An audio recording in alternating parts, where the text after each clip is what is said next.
This episode brought to you by BRE Promotions. Whether you're just starting out or evolving your brand, BRE Promotions offers you expertly crafted disruptions that'll take you to the next level. BRE Promotions.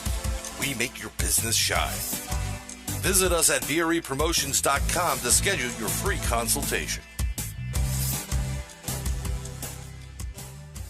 Hello, I'm Brian Bowden, host of NoBoBuMe. I've been an investigator for over 4 decades in this strange, the unknown, paranormals, aliens, UFOs, you name it. I've come across almost everything. Some turned out to be true, some turned out to be false. But one case in particular has always given me a strange curiosity and interest. And originally, I had the opportunity to speak to the individual that this case happened to. What's coming up is over 3 hours worth of video interview that I did with an individual that had probably one of the greatest, not most important, interactions with a being not of this world. There's a lot of controversy regarding this person and the entire subject, but I think there's a lot of truth there too. I'm not going to judge. I'm not going to tell you what to think or what not to think, but I'm going to ask you to listen. And because it's over 3 hours, I'm digesting this information is going to be a little bit more difficult. What I'm going to do is break this up into 3 segments so you can understand what's going on. Again, I'm not trying to sell you.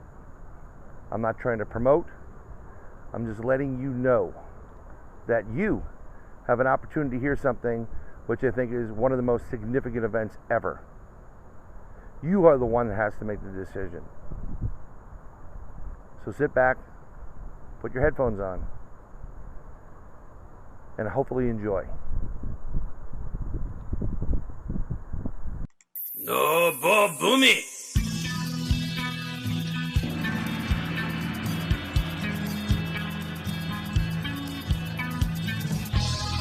Hi, I'm Dr. Jonathan Reed. I'm with Nobody But Me with Brian Bowden.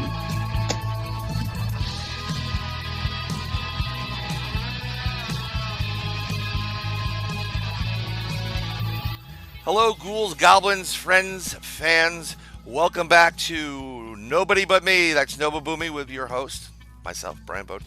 It's been a little bit of a while, but it's worth it. It's the summer, so when you're seeing this, it's going to be the summer. This is going to be not only audio but video, so you're going to be checking it out on the YouTube side as well as the Podbean side and all the other podcatchers out there. And it's worth the wait because I've heard stories throughout my entire research career in the subject of the paranormal, specifically UFOs, aliens, you name that type of genre. And with the current climate where everybody's screaming for disclosure, I still say to this day, disclosure took place when they released Close Encounters of the Third Kind, and Dr. Hynek was in that. So that's your full disclosure. But one of the most important cases, one of the most important events, I think it is even more important than Betty and Barney Hill. That experience alone, which was fantastic, is the story of this gentleman you are going to meet today. It's exclusively for him. We became very good friends online, and I've been begging for a while to get him on, but because I've heard these little bits and pieces, tidbits about aliens and a craft and some kind of device, but I'm not going to get into it right now. I've got a ton of questions. I'm going to get it straight from the source, and it's my pleasure to welcome to the broadcast Dr. Jonathan Reed. Doctor, how are you today? Very good, Brian. Thank you so much for having me, and it's really an honor to be with you. I appreciate everything you're doing. Oh, it's actually my honor. We go back and forth with this, but I really do appreciate it. And as always, always been a very good supporter of you, and we became friendly online. I actually believe your story 100%. There's multiple reasons. We'll go into it later on. But for those people that do not know about Dr. Jonathan Reed, and there are a lot of my listeners. It's all over. It's not just a paranormal or a UFO. We have artists. We have musicians. Can you please give us a bio or background on yourself, and then we'll get into probably one of the most incredible events in mankind, in my opinion.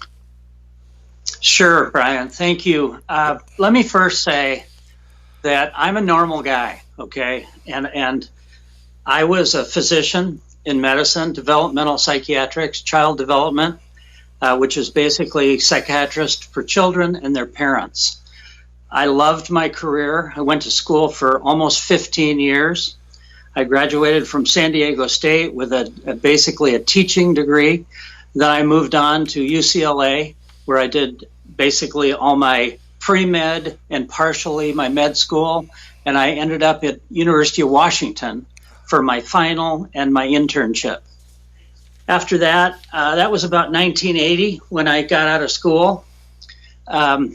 After that, I went to work for the University of Washington Medical Center, where I was a department head of the psychology psychiatric department for 12 years. I loved my job.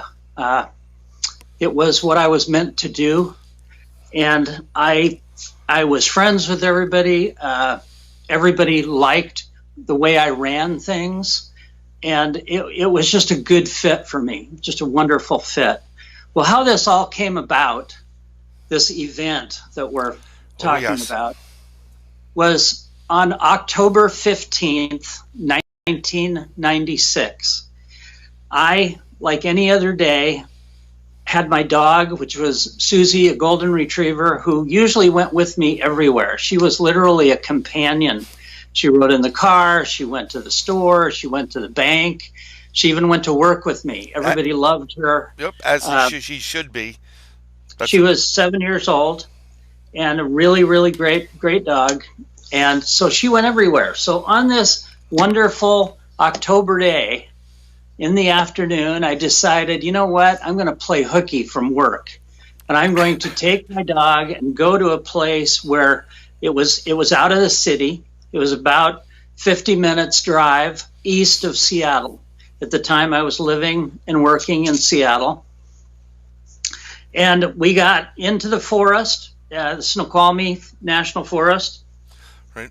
Parked my Jeep just exactly like we always did at the end of this wonderful old logging road, which was closed to traffic.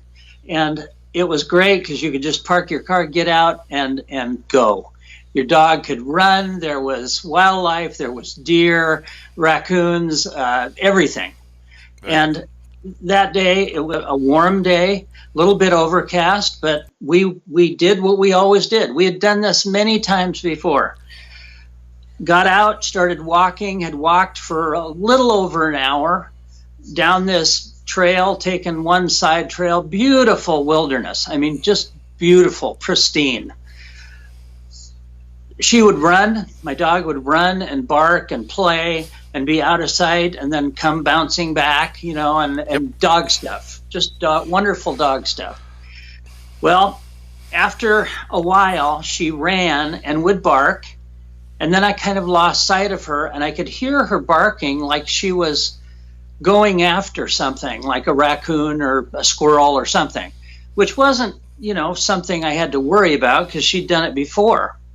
But this time, her barking started to change. The sound of her barking started to sound angry, or if she was even in danger. So my thought, hearing this, I thought, well, maybe she found a bear, or she found a wildcat, and she's trying to tree it, or whatever. But nevertheless, it gave me a moment to be concerned with the tone of her voice. And if you've ever had a dog for very long, you know that you get used to their voice, to their sound. Yes. And it's just like a language. And this dog was not a dog, it was a companion. It was a child to me. It was my child. And so I kind of hurried forward, listening to her barking. and it became worse and worse. The sound became just like she was endangered and maybe being hurt by an animal, starting to sound a little bit of a yelping sound. Yelping. So I ran forward as fast as I could, and I had a day pack just with some, protein bars and a little dog food and really not much, some cameras. And I took the pack off, set it down, and I couldn't see her. There was a lot of underbrush in this area, and it was a little overcast. So in places it was dark because the tree canopy was very, very thick. Nevertheless, I could hear her. She was very close. So I ran up and I set my pack down and I grabbed a branch, a tree branch that was fallen. It was about the size of a long baseball bat. Right. Just about that size, maybe 6 feet long and the same dimension as a baseball bat. And I thought, if I grab this, maybe I can untangle her if she's, involved with something.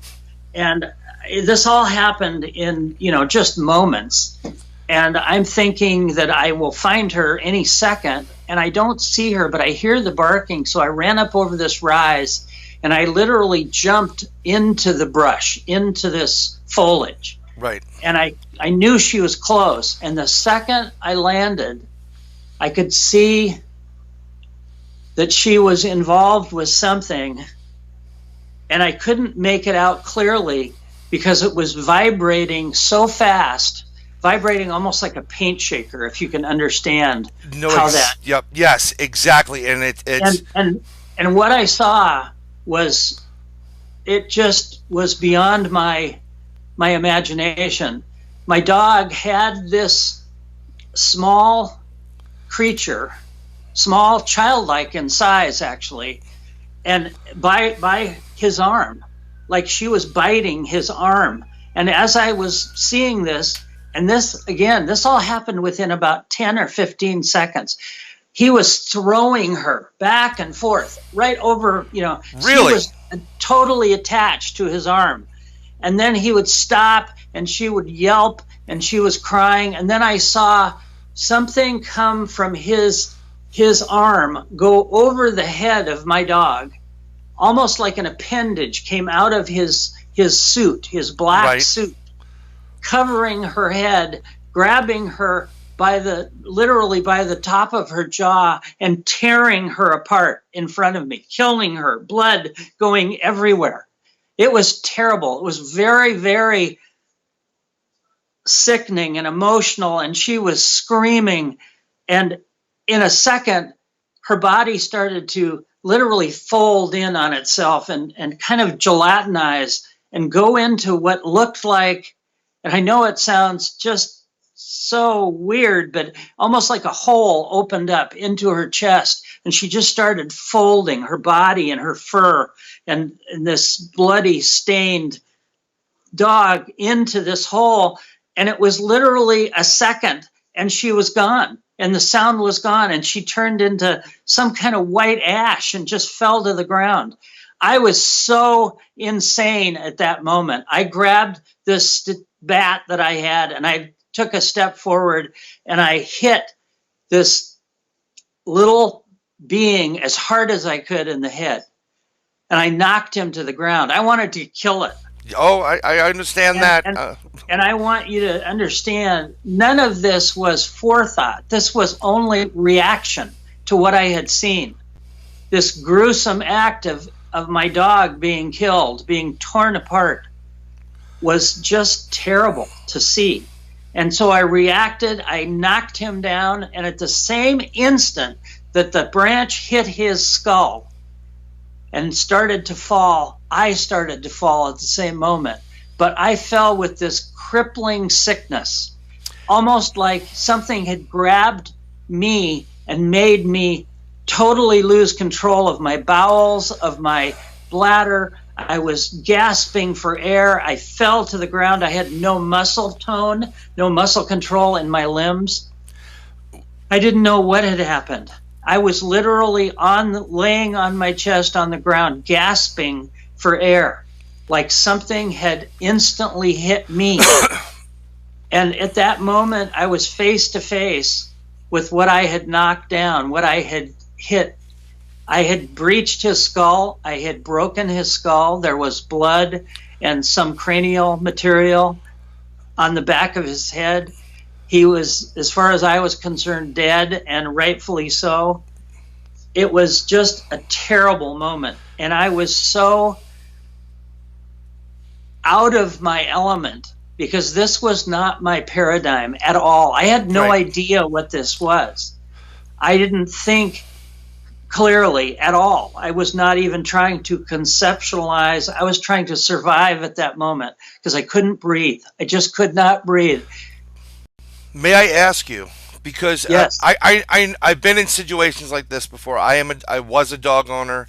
I lost him at 7, kidney failure. It is heartbreaking. It's heart wrenching, and I'm trying to express this without getting too crazy or religious. But if you don't understand, you're not a dog owner. Um, I think when people talk about unconditional love in this planet and the unconditional love of God or higher power, they're specifically, in my opinion, talking about dogs because dog spells backward is God. It's no coincidence. There's a love there. There's a companionship, like you were saying. So I've been in those situations with these, where they're getting into a little bit of a tussle with some kind of wild animal, and it's a quick thing. You grab something because you don't. It's not like you want to go out and bring a bat with you every time you take your dog. You're not Oh, I mean, expecting it, exactly. right? And you're right, Brian. When you have a companion, a dog, they do everything with you and they Oh, provide unconditional love no matter what your day was, what the yes. situation are. All they want is to make you happy. Yep. And that's the way she was. She was non-aggressive to anybody. Right. People could have broke into my house and she would have been happy to see them, Yeah, you know. yeah. We've But had dogs in the past, but when you got to that point, what I was trying to get to, I mean, I know I'm just feeling that sensation. And this is probably taking no more than seconds or ticking by while oh, all it this is was happening. the entire event took less than 10 seconds from the time I witnessed what was standing in front of me tearing my dog apart until I was on the ground. On the ground. Now, part of that being on the ground, I can understand you. Was it the overwhelmingness of what the hell's taking place right here, or was there? Do you think there was an effect, looking back on it, No, from there this was there was creature? something else going on that was affecting my body. It was like the feeling, and I can just imagine because I've heard enough medical situations that it's very much like radiation poisoning. Right. Is that it was a pressure in my chest. All my muscles were just absolutely limp. I was throwing up. I was breathing, hyperventilating. I was afraid I was going to go into shock and pass out because I was breathing so hard. And this lasted for a long time. I mean, people don't understand when they first think about this, but I was on the ground without being able to sit up for almost an hour when this happened. And I was just wrenching in pain and my muscles and like I said, I was a mess. My bladder, my bowels totally released. I was a mess. And I was face to face with something that I couldn't understand. I couldn't understand what this was. Like I said, it was childlike in size. It was literally 53 inches high because later we did an analysis of this. But at the time, it looked like a small child. It was very light in weight, in size. It was a grayish, pinkish color. Its skin, its body was covered totally from the neck down to its feet and its hands with one material that was black. It was black like spandex, and it Spandex. was it had like mittens. It looked like it had a three-fingered mitten on each hand, but there were no seams to it. It was all one piece, almost like it was form fit or sprayed on, and it Oh, was black and shiny. and at that point, from the point where you wake up from falling down, how long was it before you started to address what was taking place, what just took Well, place, and did I kill a child, or what did I hit? I was thinking that, You know? within probably 15 minutes, I was aware that I had done this act, that my dog had died somehow. I still wasn't sure what that process was, because it was nothing like I had ever seen or imagined. I started to think, is this a child? Because it was so small. And yet I was 3 feet in front of its head, bleeding. I could see its mouth. I could see its eyes half open. I grabbed a stick that was on the ground near me, and I poked it at it to see if it would move. And it was totally dead as far as I was concerned. It wasn't breathing. I could hear nothing coming from it, and it didn't move. But it wasn't a child. Was there an odor involved with this creature at the place? Not Yes. necessarily, beyond your Yes. own personal at that Yes, point. it had a terrible odor, and it smelled like rotting fruit or rotting meat. And it was just a pungent, very acidic kind of a smell, and definitely a smell. And again, I was reeling to find some kind of logic to what had just happened, but I could find none. I would turn away from this. I would try to slow my breathing down so I wouldn't pass out. And then I would get up on my elbows and try to sit up, and I would fall back down because the muscle tone in my arms and my chest hurt terribly, and it just was so weak. It was like somebody had unplugged all of my muscles. Wow. And I sat there for like close to an hour, I believe, just trying to slow my breathing down, just trying to almost not look at what had happened, yet it was right there and I couldn't deny it, but I just didn't want to look at it while I was trying to regain my breathing and some kind of composure, just for health purposes, not because of anything else. I was trying to survive. At that moment, I figured I was going to die. Something was happening to my body. It was that bad. So I finally sat up, leaned against the base of a tree. I never got up on my legs for, like I said, at least an hour. And I heard a sound. I heard another sound in the area. And it wasn't a sound like nature. It was a sound like a low ebbing harmonic tone. And it was, weaving its way through the trees and the brush. And I thought, it's a camper. It's another hiker. Maybe they've got a boom box or something that they're carrying. And I thought, great, because I needed help. And I really hoped it was. But I waited, and nothing. I could not see anybody coming down or up the path. So I stood up against a tree, and I fell back down, and I stood up again. And I tried to listen to where this was coming from, to get a vector of direction. Right. And all I could tell was that it was somewhere down the path, not up the path.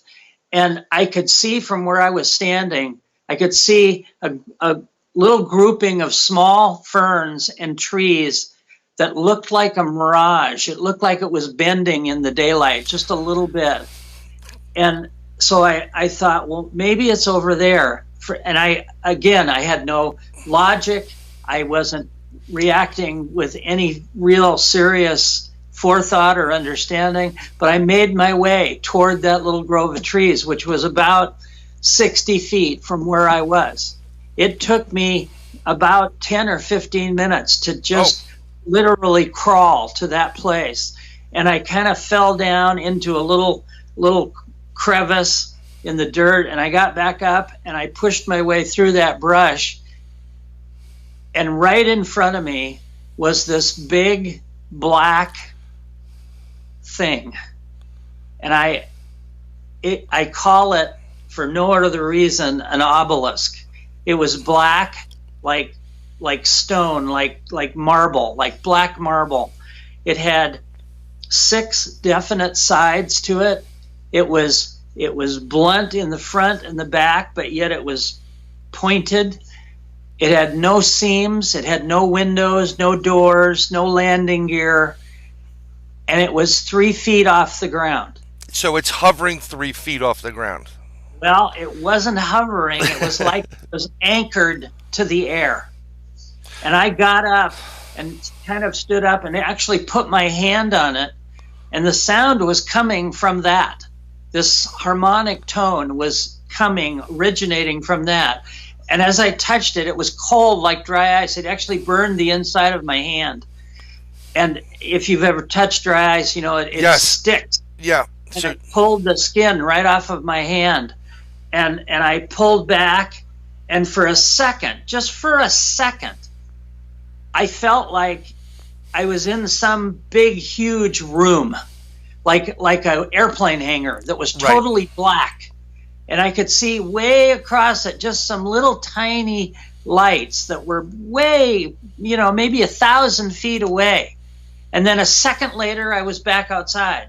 Now, I don't know if that actually happened or if it was just I was so going into shock because of the way I was breathing. right. I don't know. But nevertheless, that's what I felt. And when I touched this thing, the tone changed. The tone became more pleasant, almost like a pleasant, more pleasant harmonic sound, not so low. And I don't know what this thing was. Some people say, oh, it was a craft. Well, it was small. It was only about 10 or 12 feet long, 3.5 feet wide, and 2 to 2.5 feet high.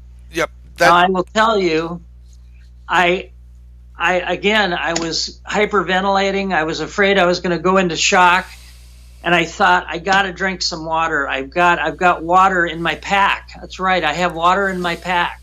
So I made my way back through that little path, back up to where I set my pack down when I had jumped through the bush, the Right. brush to see Susie.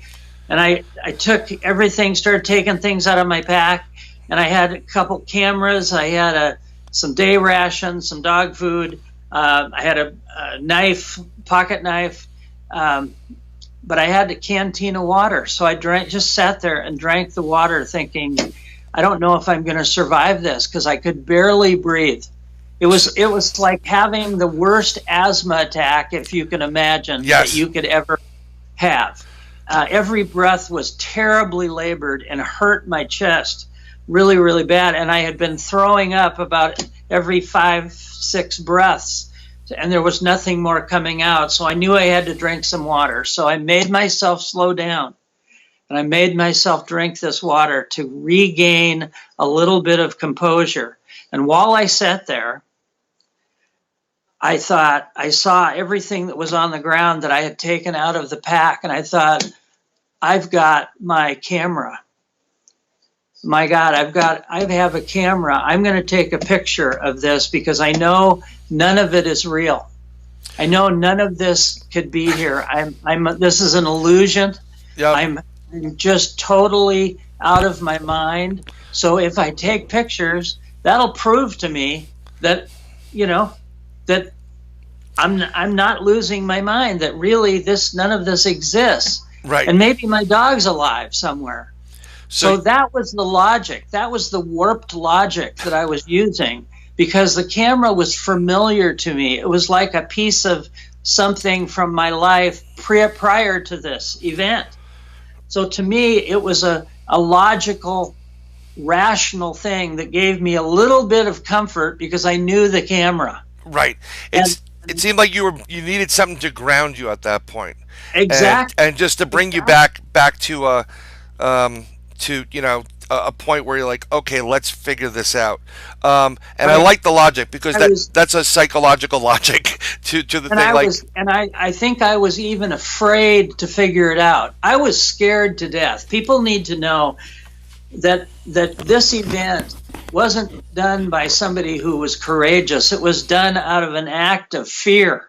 I was so afraid, not only when I hit the creature, because as far as I was concerned, it was going to kill me next.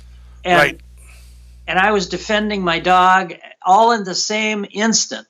and my head was spinning after it happened. So my whole thought pattern was to find something, like you say, to ground me back to a little bit of my paradigm, my reality. So I grabbed the camera. I had 4 rolls of film, and I just started taking pictures of everything. Now, this is a non-digital Nikon 35 millimeter camera. This was prior to digital. And yeah, and I want to thank you very much, and everybody should be thanking you. You did give us permission to put these photos up that we've been seeing. So when you're listening to if you're listening to this, there's going to be the video version of this as well, and make sure you check it out, because then you will see pictures of everything that Dr. Reed is describing, and the evidence that he's brought forth, so you can actually look for yourself. So I just started taking pictures. I took pictures of the body on the ground, of his face, of his whole body. Where Susie had fallen, there was just a small amount of this white powder or ash. I took pictures of this black obelisk floating in the air. And I took everything I had. I took all the film that I had. And then I said, okay, well, I have my little video camera. I'm going to use that.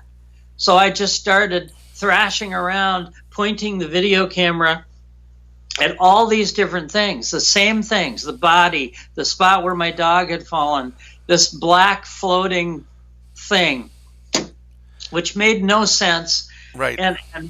And in fact, nothing made any sense. The whole area, a whole 400 or 500 foot circle of this area became totally foreign. It no longer felt like the normal forest that I was used to. It was stone quiet. You could not hear the birds or the air that you normally could hear. The ground felt spongy, almost like it was wet, even though it wasn't. Something was happening, and I don't know if it was totally produced by this obelisk thing or not. Now, I've had 22 years to speculate, and I've talked to hundreds and hundreds of people all over the world who have also seen things that look like this. And so I'm not alone. This is a very widely seen object. Now, prior to this event, I was not into any of this. That's one of the questions I wanted to ask you. Medical doctor. I dealt with facts and hard science. I didn't really like science fiction or even fiction at all. I didn't have a real place for that in my life. Right. But nevertheless, it was happening, and I couldn't make any sense out of it. Nothing was making sense. Yep. But I took the video, I ran the videotape, I ran all through there. I fell down. I'm sick during the video. I mean, you can hear it all. And then I thought, I got to get out of here. I got to find a way to get out of here, because it's now late and it gets dark in the woods. And it was like an hour back to my car. And I thought, I don't know if I can make it. I don't know if I can do it. So I sat drinking some more water, and I thought, okay, all the stuff from my pack was on the ground, and I had a thermal blanket. And for those who don't know what a thermal blanket is, it's something you take when you go camping or you go hiking in case you have to stay overnight, and it can keep you warm. It's literally a mylar plastic, a heavy plastic that you can wrap around you to keep your body heat in. And I had this all folded up in its little pack, you know, ready to go for an emergency. Well, I saw it laying on the ground, and I thought, I'm going to hide this. I'm going to hide this body, because I've just murdered something, and I'm in trouble. I'm going to be in big trouble, and I got to bring somebody back to help me figure this out, so they don't think that I'm just a murderer. And that's what was going through my head. Not any real logic, just a path to follow. It's very interesting you use the term murdered. I think murder, well, and you were doing your best, in my opinion, to defend yourself and to defend your property, which is your dog, and your lives. So I don't consider that murder as much as it's an wanted killing or something to that effect. Either way, you did what you had to do. Murder, I see it more premeditated. Right at that moment, my dog was not there. Right. My dog was not to be seen. So all I was rationalizing was that I had killed this thing. Right. And there was nothing around to show that I had defended anything. Exactly. So you're getting that legality going in your head, like, oh, I'm going to get arrested. Right. I'm going to jail. And Yep. I also, for the most part, I mean, again, I have to say, I was scared to death of what was happening to my body and what had happened to my dog and what this thing was. I had no idea. I mean, I did have a moment to where I could put this little stick in its face, so I knew it wasn't a mask. It wasn't a rubber mask. But again, I didn't want to go, my mind did not want to go searching for what this was. My mind was searching for, how do I survive this moment? How do I get out from here and back home? Exactly. Yep. So I took the thermal blanket and I thought, okay, I'm going to cover it up and I'll put stones or something around it so animals don't get to it. Why I thought that, I don't know. It just seemed like a smart thing to do, but there weren't enough rocks because of where this is. There really wasn't a lot of loose rocks to put on it. So I thought, okay, well, maybe if I cover it up and maybe pick it up and put it over to the side of the path, up this path a little bit, which was the way I had to go back to my car. Right. Maybe I can just put some branches or some sticks or something on it to preserve it so the animals won't eat it. And that's what I kept thinking. I kept thinking, I don't want the animals to disturb it. So I put the thermal blanket on the ground. I didn't want to touch it with my hands. Right. I kind of slid the thermal blanket kind of underneath. And as I did that, I felt that it was so light, I couldn't believe it. It was like 40 or 50 pounds at the most. A lot lighter than a child would be. I mean, extremely light. So I put the blanket underneath it, and then I covered it and kind of rolled it up into this thermal blanket, and kind of like a sleeping bag, where Right. you would roll it up. And I thought about it for just a couple seconds, and I just started reacting, not out of forethought, but just out of nothing else that I could think of to do. Is I took the straps off of my pack and I tied it around in two places around the body, around the thermal blanket. And as I did so, I had to kind of move it to tie it. And again, I could see that it was so light. I actually picked it up with one hand and picked up my pack with my cameras and my other items in the other hand, and I just started to walk back up the path. And I figured, okay, I'll find a place, I'll hide it. I'll find a place to put it in the brush. And I kept looking, and then I'd stop, and I'd get sick, and I'd fall down, and I'd gasp for breath for 5 or 10 minutes, and then I'd get up again, and I'd walk a few more feet. Getting sick again. Terribly. This never stopped. Is this still, do you think, looking back on this, is this part of the effect of whatever this biological entity was exuding from it, or the field around it? Well, at the moment, I had no idea. But since traveling all over the world talking about this, I've talked to some people who have told me that they believe that either the black ship obelisk, and I don't think it was a ship, I think it was more of a toolbox or a doorway, was probably trying to protect this little guy, and was sending out this harmonic tone, and probably able to do it in such a way that it shocked me. It literally threw me to the ground with this sickness. So it was probably a defense mechanism, because all of a sudden this little guy was no longer moving around and was on the floor totally Right. dead or unconscious. And this ship, this toolbox, was looking for him with this tone, almost like reaching out to try to find where he was. And the only thing breathing and moving around was me.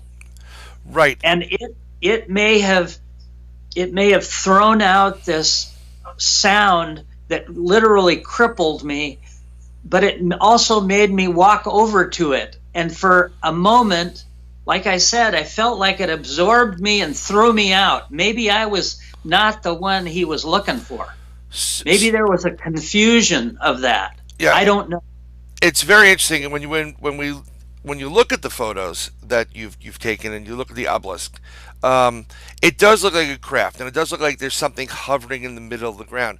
But if you change your perspective a little bit, it also looks like it could be a doorway or a dimensional passage to someplace else. And that's what some people have speculated. They have said that literally maybe it's a portal, a doorway, like to another dimension. Therefore, it was so anchored that it was literally anchored to our dimension. I mean, I pushed on it. I shoved on it. I was 190 pounds, and it wouldn't move a fraction of an inch, not a fraction. And it literally, I mean, I took and removed the ferns from underneath it, looking for some Like a kind hole of or landing gear or something. As I moved a branch underneath it to remove the ferns, I could tell the density of the air changed. As the stick would go underneath it, it would get very resistant, same as if you put it in water. And then once I got beyond the end of it, it would come up without any resistance. So it was emitting something directly down that made the air more dense. and Definitely. right, and but you know, while you're taking this creature, this body with you, what were the harmonics like coming off of the obelisk? Was it continuing to purr or It was yes, vibrate? It was continuing to make that same harmonic tone, the nicer one, the nice one, not the low, real ebbing, disturbing one. So I mean, and that tone felt like it was scratching at my mind, like at the back of my mind. It was actually, I could feel it inside my head. Kind of like a binaural beat.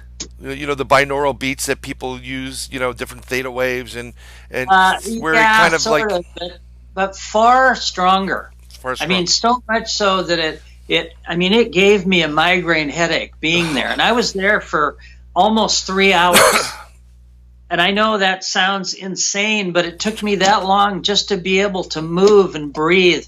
And now I had this thing in one hand wrapped up like a big burrito, and I had my pack in the other, and I'm walking thinking, I don't think I'm ever going to make it back to my car, because it took over an hour to just get there with my dog when we started. Well, all of a sudden, I was at my Jeep, and I have no idea how that happened. So the time frame between you starting to walk and getting to your car was like 5 minutes. It's 5 minutes.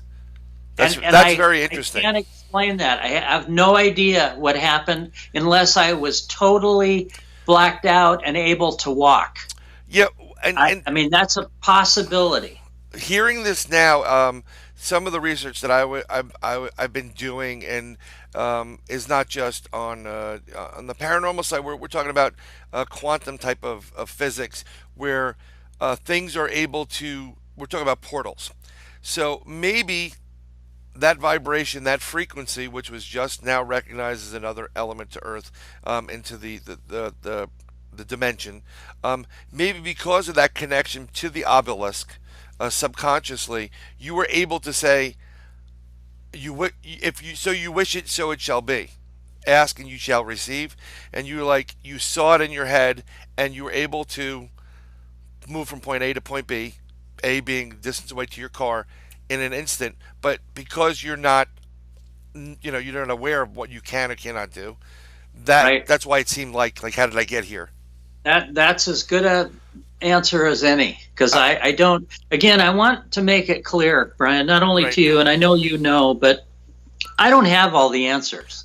This is the first time this kind of thing ever happened, and I had no instruction manual on how to deal with this day. I put the body in the back of my Jeep. I had a used older Jeep that I used for dog stuff. Right. I closed the door. I was just numb. I was barely able to, I was still breathing so hard. I was expecting to pass out from hyperventilating. I sat in the driver's seat for a long time, just sat there. And the keys were in the ignition. I didn't start it. And I just looked over, and where Susie always sat next to me in the passenger seat, and she wasn't there. And I thought to myself, what happened to my dog? Where is Susie? You know, and I even looked outside like I was looking for her. And then I looked in the rearview mirror, and I caught a glance of the edge of this thermal blanket. Right. This silver and gold thermal blanket. And I knew something had happened, something bad had happened. And so I started the Jeep, and I started to drive home, stopping about every 10 or 15 minutes to get out and throw up and walk around and try to calm down. I drove from there about 15 minutes away was a ranger station, a big ranger station that I knew of. And I went there to get help. I needed help. There was nobody there. I went and banged on the door, but there was nobody there. So I got back in, and I just started to drive home. That's the only thing I could think of. And again, stopping along the way, it was like 50 minutes to drive to my home. And the traffic was light, and I would pull over, and I'd stop, and I'd throw up and gasp for breath, and then I'd get back in. And I had become numb to what had happened. I didn't want to think about it. Right. I didn't want to even echo what had happened to my dog, because I was so emotional that I just couldn't do that. I couldn't allow myself to go there. So I got home, I drove in my carport, and which was adjacent to my house, a separate garage from my house. And I just sat there for a long time, again, in the driver's seat, thinking, what's happened? What has happened to me? Right. Could this have really happened? Where's Susie? Where's my dog, who was always with me? And again, I looked in the rearview mirror, and I saw the thermal blanket in the back of the Jeep, and I thought, something terrible has happened, and I don't know. And I had no reason other than I wanted to find some kind of comfort in all of this. My home gave me comfort. Being in my carport gave me comfort. So I got out of my Jeep, and I thought, okay, well, my normal process was to unload my Jeep before I would go in my house, because the garage was right there. And so I just opened the door of my garage, and I set the pack in there, and I thought, there's the freezer. There's my old chest freezer in my garage. And I thought, what is in the back of my car is meat. I just thought of it as dead meat. And I thought, okay, I got to preserve that, because it's going to rot. It's going to stink worse than it does. Right. Do I bury it? Do I hide it? And I went through that process thinking, what do I do? And the fastest thing seemed to do was pull the food basket out of that freezer, because it wasn't very full, and just put it in there and close the door, so I didn't have to look at it. I didn't have to think about it. So that's exactly what I did. I didn't do it because I was smart. I didn't do it because it was the right thing to do. I did it because that's the only thing that came to mind in this process. Well, and meanwhile, I'm still violently sick. Right. And this didn't stop. I mean, it did not stop. Well, and I was afraid I was going to go into either a coma or definitely hyperventilating so much that I was going to pass out. So, I mean, with putting it in the freezer, was that like, in many ways, you wanted to preserve it to buy you time just to get your head straight? I wanted to get it out of sight. Right. Is really, really the biggest thing. I mean, the first thought was, I'll just set it on the garage floor. And then when I went in there, I thought, oh, there's the freezer right there. Right. And it was an older freezer that somebody had given me. I mean, it worked, but I didn't have a lot of food in it. There was just a few things in a basket. Right. Yep. So that's why I did it. that was my logic. That was my reasoning. And then I closed the freezer. I closed the door to the garage, and I walked, 30 feet to my house and opened the door and went in and stood in the shower with all my clothes on for I don't know how long. I don't know how long, just because I was a mess. I mean, you just can't imagine. I mean, I don't know if you can imagine, but for your listeners, just think of the worst sickness and filling your pants and throwing up for an hour or more, and you're so tired and your limbs are just exhausted from this process, and you can barely breathe. And I was afraid. I was afraid for my life, not from the creature.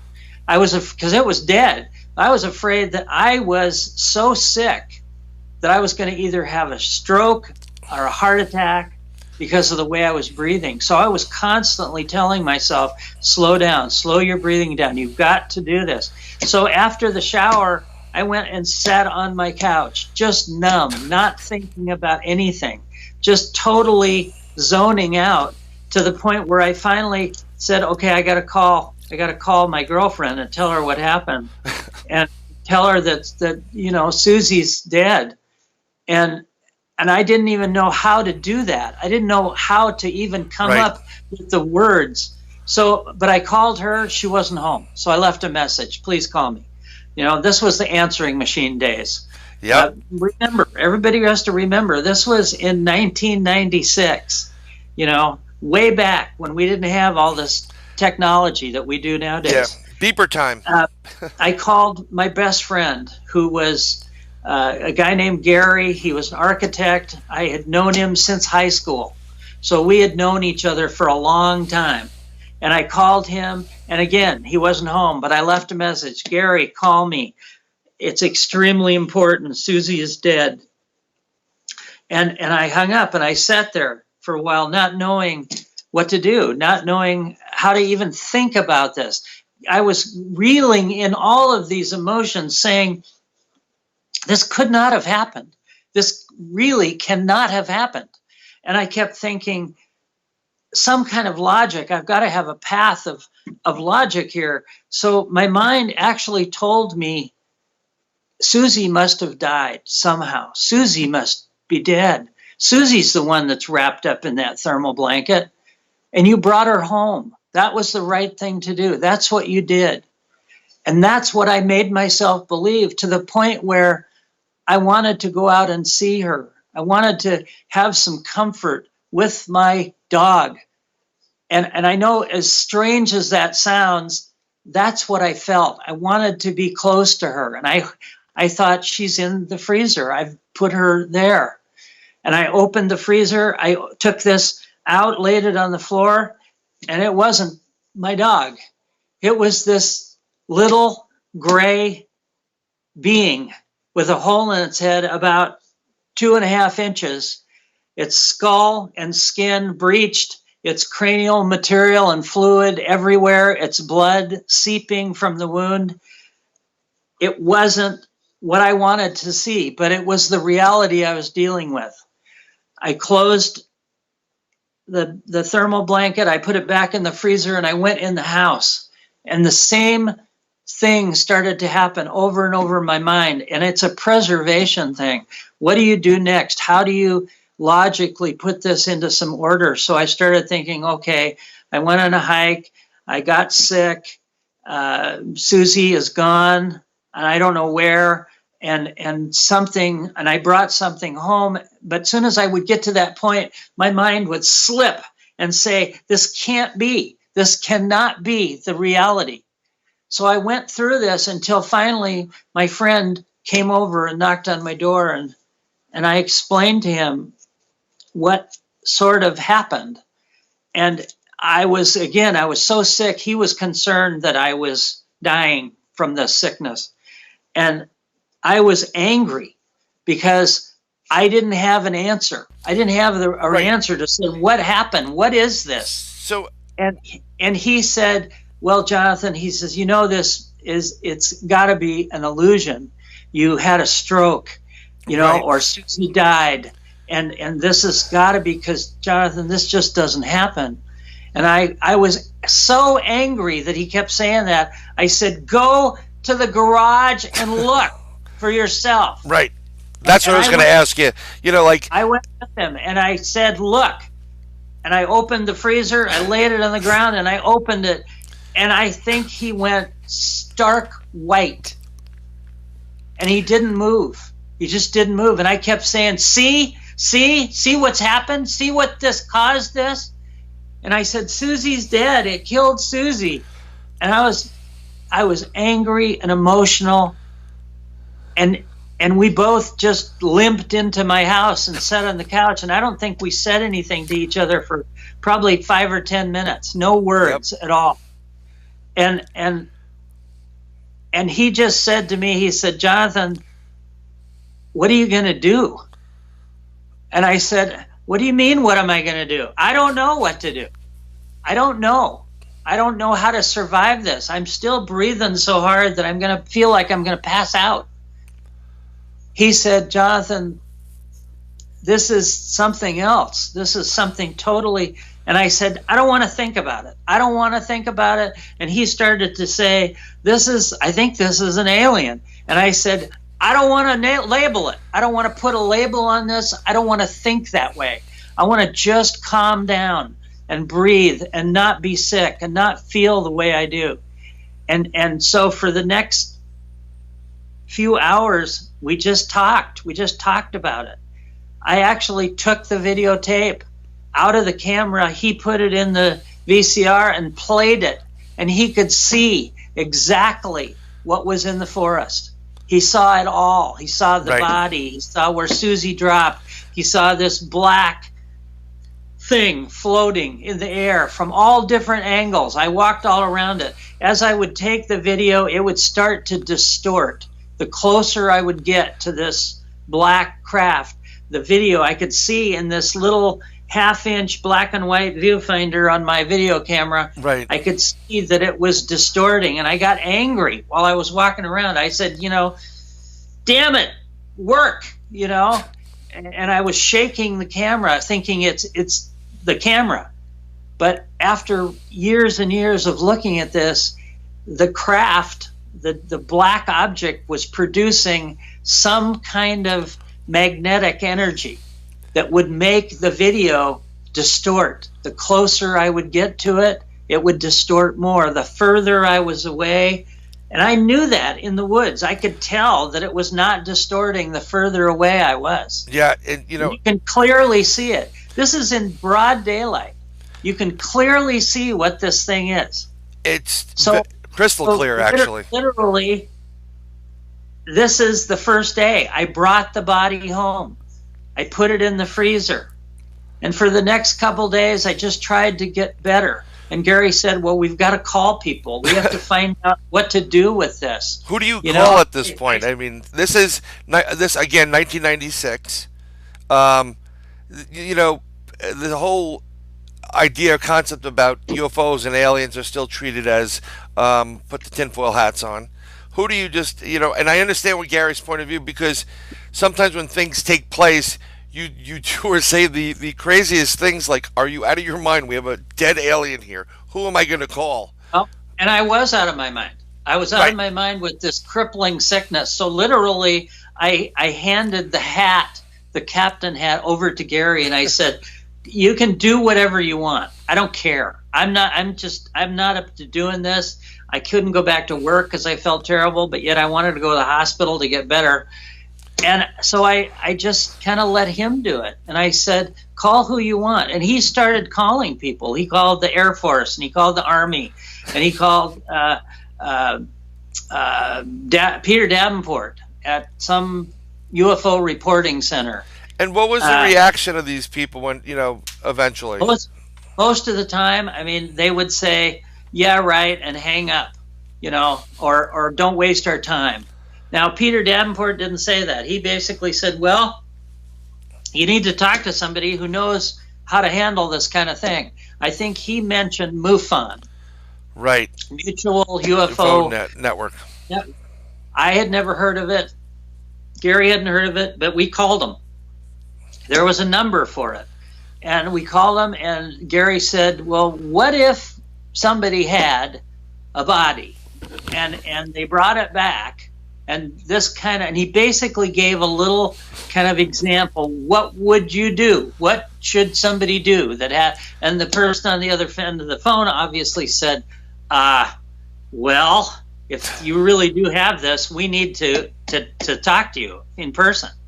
And of course, I didn't want anybody in my house. Right. You know, I was afraid that I'd killed something. But Gary said, no, we need to do this. And so I took the film out of my camera. We took it to a local developing shop. There's a lot of those around. You know, they made prints. You know, a machine just throws the prints out. You know, 4x6 prints, 35 millimeter film, and so the next day we had all these pictures, and it was clear what it was. Right. You know, and it's really curious because for those that don't understand, because we're living in 2019. I was just intrigued by that. You just saying that you going to a local, like a photo mat or whatever. Exactly. And I know people that used to work in these places, and they looked at everybody's photos. So when you came walking through that door, what was the reaction of the kid or the person? Like, here you go, sir. Well, what's interesting is it was a place that I had frequented many times. Right. So I knew the lady who was the owner of it. It was small. It was like 2 people operation. Right. And they knew me by name because I, was an amateur photographer.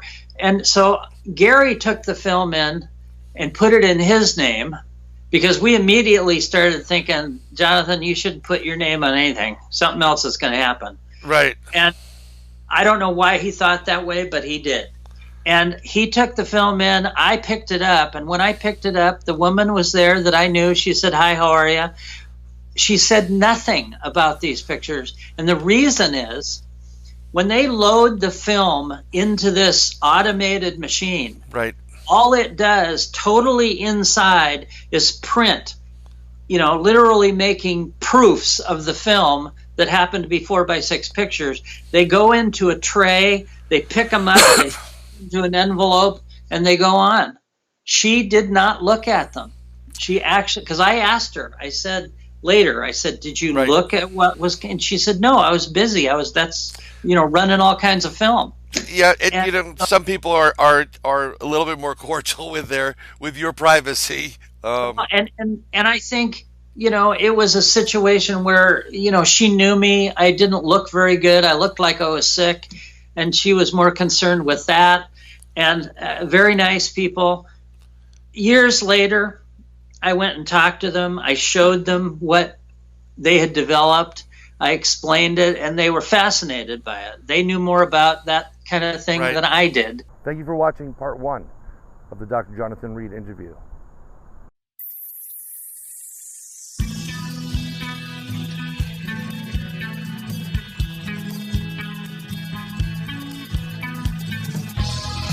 Hey, this is Brian Bowden. I want to extend a deep thanks to Purple Planet.